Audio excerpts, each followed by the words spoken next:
Alhamdulillahirrabbilalamin, kembali lagi bersama kami di program Fajar Berkah Pasti berkah. Nah, tadi nih kita lagi asik-asik ngomongin tentang stres. Betul nih, Kak Niki. banget.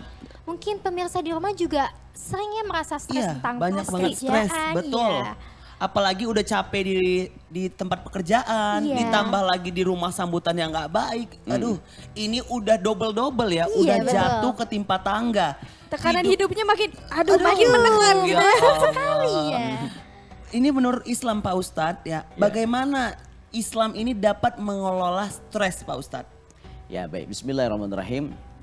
Kalau kita kutip dari sebuah lagu, dulu pernah dengar lagu zaman dahulu barangkali yang dinyanyikan oleh Bang Haji Roma Irama. Stres, obatnya iman dan takwa gitu. Jadi obat stres adalah Iman dan takwa. takwa. Jadi tingkatkan keimanan dan ketakwaan. Atau sering kita dengar lagu religi yang kita dengar apa? Obat hati gitu ya. Tombok hati Jadi ya, Ustaz. tombok hati. Nah, bahwa stres itu kembali kepada hati. Hati yang gundah, gulana, banyak tekanan. Nah, jadi yang diobati ya ruhani kita, hati kita. Nah, kemudian apa obatnya? Nah, apa? Yang pertama, baca Quran dan maknanya. Baca Quran. Bahwa Al-Quran adalah syifa'ul linnas, obat bagi manusia. Jadi sifat. Baca Quran, kita pahami maknanya, kita resapi. Kemudian yang kedua apa? Masih ingat lagu Tombok Hati? Yang pertama baca Quran dan maknanya. Yang kedua Sholat Sholat malam malam. dirikanlah. sholat malam. Tahajud ya, Pak Ustadz. Dirikanlah tahajud. Betul, Begitu ya. Curhatkan kepada Allah. Ya, curhatkan kepada Allah. Menangis di keheningan malam pada waktu orang lain terlelap tidur, kita bangun, ambil air wudhu, kita sholat, menangis di hadapan Allah. Luar biasa.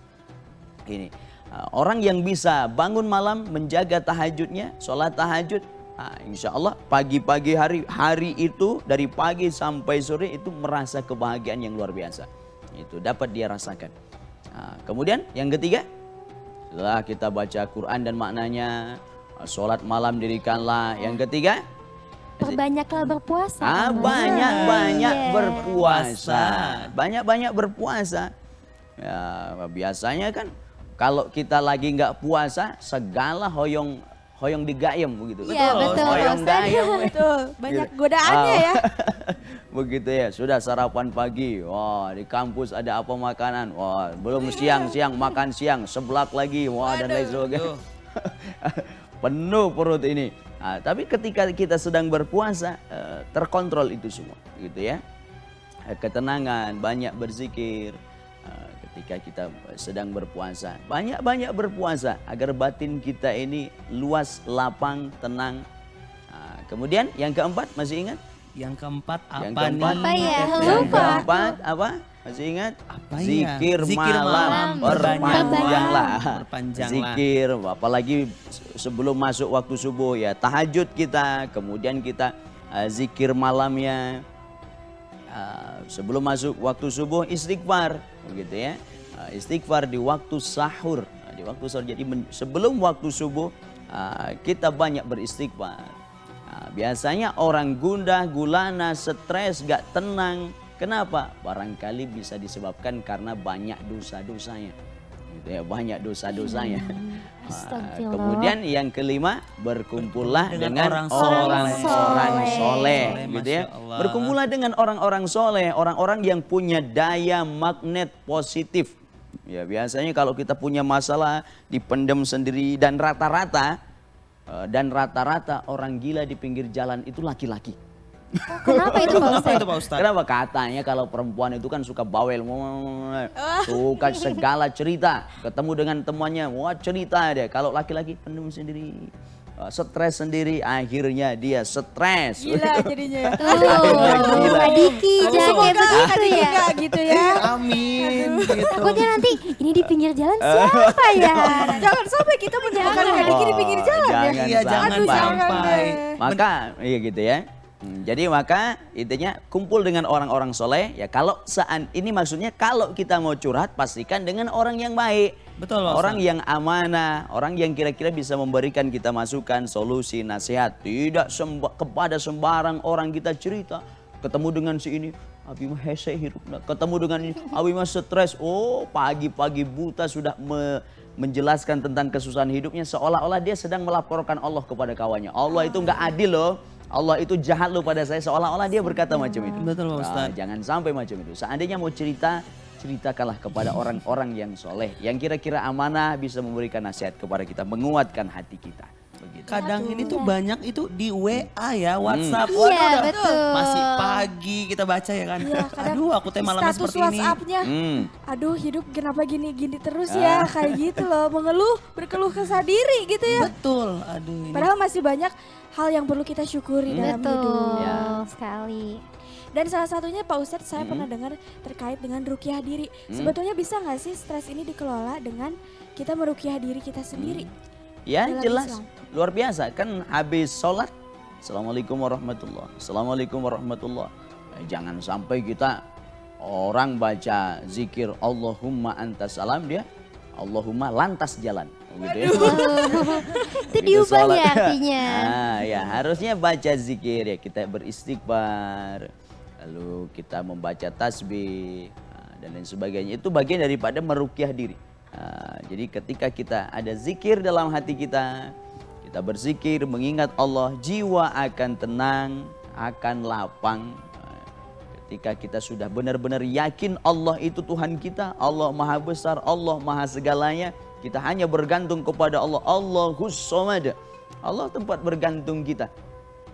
Maka kita tidak akan pernah merasa khawatir dalam kehidupan ini. Nah, insya Allah jiwanya tenang, lapang. Begitu. Amin Oh, amin ya rabbal begitu. alamin. Berarti dengan merukyah diri dengan Ya. cara berzikir. Berzikir, Ya, ya, banyak zikir ba'da sholat, zikir pagi, zikir petang, begitu ya. Zikir sebelum sebelum tidur, baca ayat kursi 3 kali, kulhu, palak, binas, istilahnya trikul dibaca, begitu ya. Trikul. Trikul. Bukan kulkul Dibaca ya. itu ya.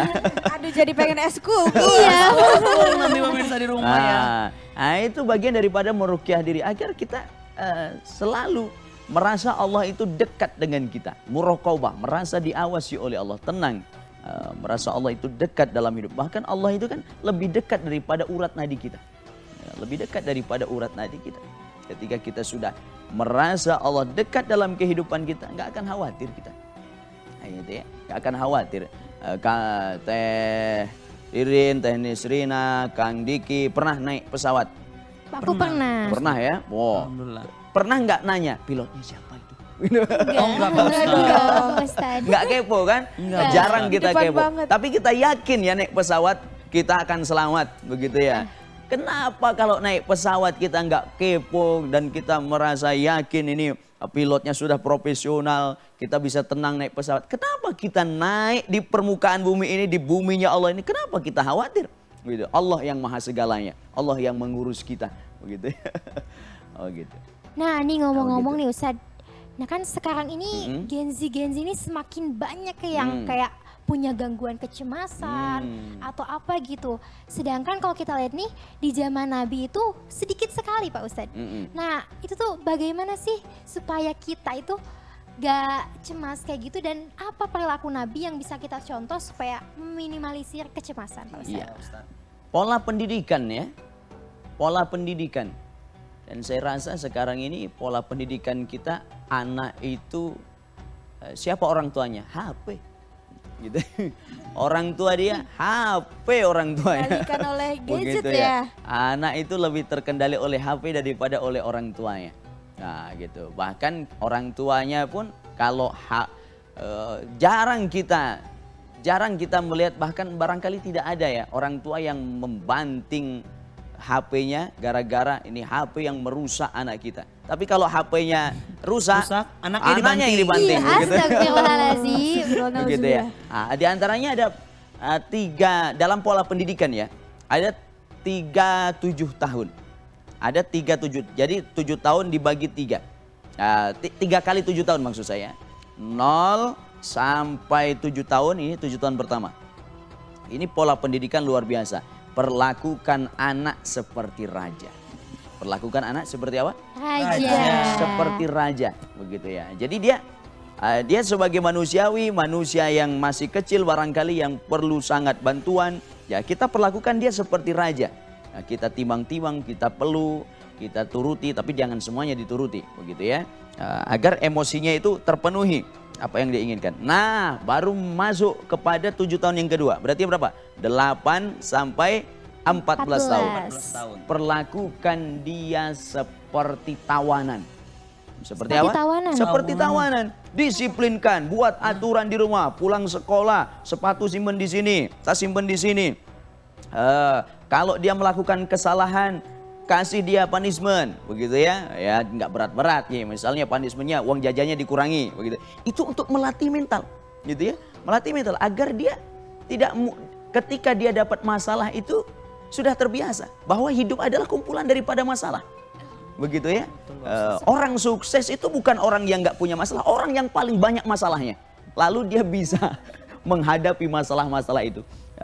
Lalu kemudian dia bisa keluar dari masalah itu. Dan jangan dikira Rasul yang manusia luar biasa, selesai urusan yang satu, datang urusan yang lain. Selesai masalah satu, datang lagi masalah yang lain. Selama hidup kita tidak akan pernah lepas dari yang namanya masalah. Masalah. Ya harus siap. Fa innamal usri yusra, innama'al usri Usri yusra. yusra. Setelah kesulitan ada kemudahan. Setelah kesulitan ada kemudahan. Pokoknya sepanjang kita masih hidup, kesulitan itu pasti ada. Tinggal dipersiapkan saja. Begitu ya. Tinggal dipersiapkan mental kita dengan ilmu, dengan lingkungan yang mendukung, begitu ya.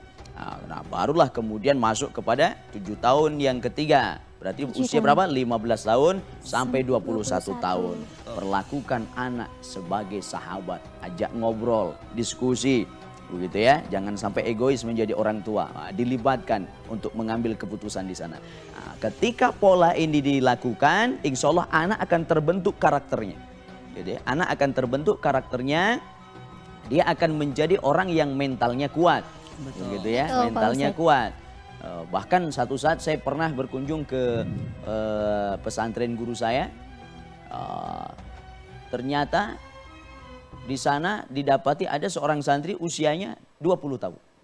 Wow, Tapi kelakuannya 10 tahun. 10 tahun. 10 tahun. Tingkah lakunya 10 tahun. Kenapa? Ternyata. Pak Ustadz, Ya. mohon izin Pak Oh, Ustadz. ya, boleh. Kita simpan dulu Pak Oh, Ustadz. ya. Ternyatanya gimana? Biar pemirsa di rumah semakin penasaran lagi Iya, kan. betul. Pemirsa di rumah penasaran ternyata seperti apa ceritanya. Dan ingin bertanya-tanya, ya tetap bersama kami di Fajar Berkah. Pasti berkah.